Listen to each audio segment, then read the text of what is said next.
Yeah, sneako, Andrew Tate. You guys always saying, stay in your lane. Don't talk about pussy if you ain't getting no pussy. And I'm sitting here, and what I'm about to tell you, you better heed these words. You guys always are pandering, and you're always using nature as an example. But your views on nature are so weird. It's like you need to look into some zoology. You guys need to stay in your lanes because you definitely weren't the kids that were like outside all the time or concerned about animals or nature. You definitely weren't those guys. Like Andrew Tate, he's sitting here making an analogy about life, and he's trying to tell you that worms are worthless and like they can't defend themselves. But anyone that actually knows a little bit about worms, they're like, oh, how is a worm worthless in nature? First of all, and then second, it's like, how could they not defend themselves? There's so many types of worms that have like ultimate defenses that you just wish you had as a human. It's like, what the fuck? I don't know. Andrew is kind of one of those muscle bound meatheads. He doesn't really have much I would say intellectual I don't know. It's hard to articulate the words, but next, let me just bring up sneako. I be watching those debates. He's talking about some gotta unplug the matrix. I don't know. I like those ideas, honestly. But still, sneako, you just sound stupid. Don't use don't use nature to try and further your goal because you really don't have that knowledge. You said that in nature it's patriarchal. Like, you said that a patriarchy was commonly throughout nature the way that it worked. But like, just as many times as you can say that it's patriarchal, I feel like you're gonna find that it's more often matriarchal. You see, in nature, there's just so many species. We could go down the list. Like, okay, elephants. You've heard of elephants. Chickens. You've heard of chickens. Like, in so many like places in nature, the males go off solo and they really don't even be fighting other males that often. It's only when it's time to mate that they're really having like a season of fighting. Like, of course, if he comes across another male, they might just fight, but in nature they're constantly like moving and constantly coming across all types of different like interspecies reactions. Like, nature's not driven by a hierarchy, and if it is, then you're gonna find that women often take the W. Like a rooster, look at him, he's so much bigger than all those hens, except, but then look at him, he's not at the top of the pecking order. Like, roosters are exempt from the pecking order.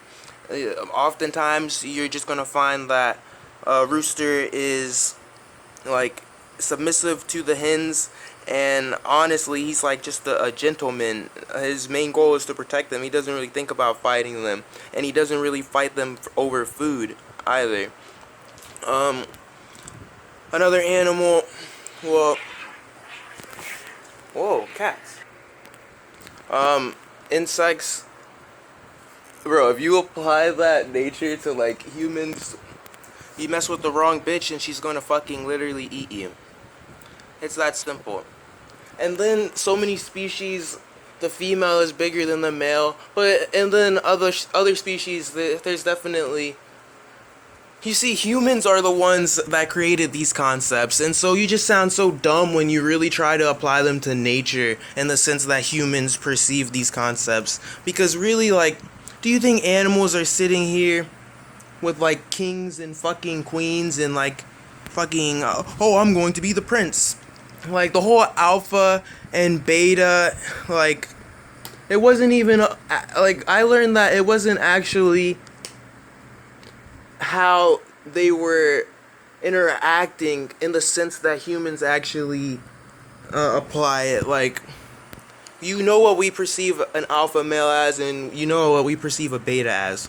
But in wolf packs, like, that's not actually how it worked. Like, it was about the lineage and, like, the relationships, like the intermingling between the wolves. It's and I know that you're gonna be like, this is just anecdotal because you just said that it goes both ways, but I'm trying to make you understand that nature doesn't serve furthering your ideology. You know what I mean? Like, you're observing nature. Nature isn't your perception isn't reality all the time. A lot of the time it is. And that's just because some things you'll lie to yourself about, and then some things you'll take them at face value because they don't really have that much value to you at all. I don't know. Yes, Nico, like you said, you want to unplug these people. You've been saying you want to unplug them. But really, there's no way of doing that.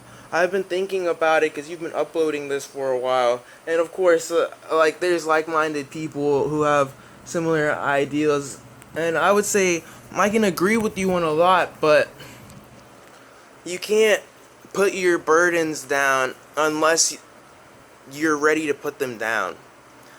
You can't just turn off the matrix. It's impossible to do that. Like, you basically just kill them. They say when you leave the cave, you're gonna end up back in the cave. It's like,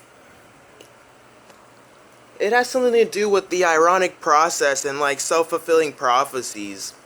Honestly, life is way too complex for it to be as simple as handing someone the information. Your friend, the multimillionaire, he keeps bringing up cognitive dissonance, and he's right to bring it up, but your application of it is so sad because it's like you yourself are going through that and you don't even see it. It's like, why are you sitting here every single day pointing at everyone else saying, they're trapped in the matrix, if you're not trapped in the matrix too? You understand what I'm trying to say? If you are truly trying to bring people out or help yourself, it's not about money, it's not about weapons, it's about having the words. You need to have the words that can make people just like yourself understand. You need the words. I watched a clip earlier and someone was saying that they were referring to something in the past, and he was like, beauty will save the world. Oh, it was Jordan Peterson. He was talking to some random guy, and he brought up this old quote, beauty will save the world, and I immediately that clicked with me, and I was like, I don't like that saying. Like, save the world? What the fuck does that even mean? That would imply that the world is going down like something that's not the natural way that it's supposed to be going. I don't know. It's strange. I'm not trying to take away from the fact that there's definitely a problem, but your concern with it is somewhat problematic. I don't know. I hope that you don't think I'm malicious and trying to like, tear you down. You just need to hear it because you're so adamant that you're correct, and you're so adamant that everyone else is an NPC or everyone else is a bot. But that's a very NPC mentality. Those people that latched on to seeing other people as less than themselves because they had more knowledge, those people are kind of NPCs themselves. You see, there's a difference in genuinely wanting to learn new things and then having the mindset of wanting to further your own ideas. I don't know. I'm sorry. I hope that you can understand. There's really nothing I can do to tell you. You just have to think about it And I know that you are an intelligent person and you can easily see it. Maybe you already do see it and you're just doing what you do for to turn a profit, but that's not how it seems. Of course, to some extent, you want to profit off of it, but it doesn't seem like you're just being driven by profit. And so, if you really want to start learning how to get out of the matrix, maybe you should take some time to build yourself up stronger. You can see that like in your interactions you don't have much mental fortitude, like always cutting people off. It's it's kind of redundant and annoying, and Jadeon brought it up. He was like, these days your streams, you're sitting here trying to it's almost like you think you know how everything's going to be, and of course you do, but that's just because you're a person who can make observations. Like, that's how people work. You're not special. You're really not special, because when everyone's unplugged, then what?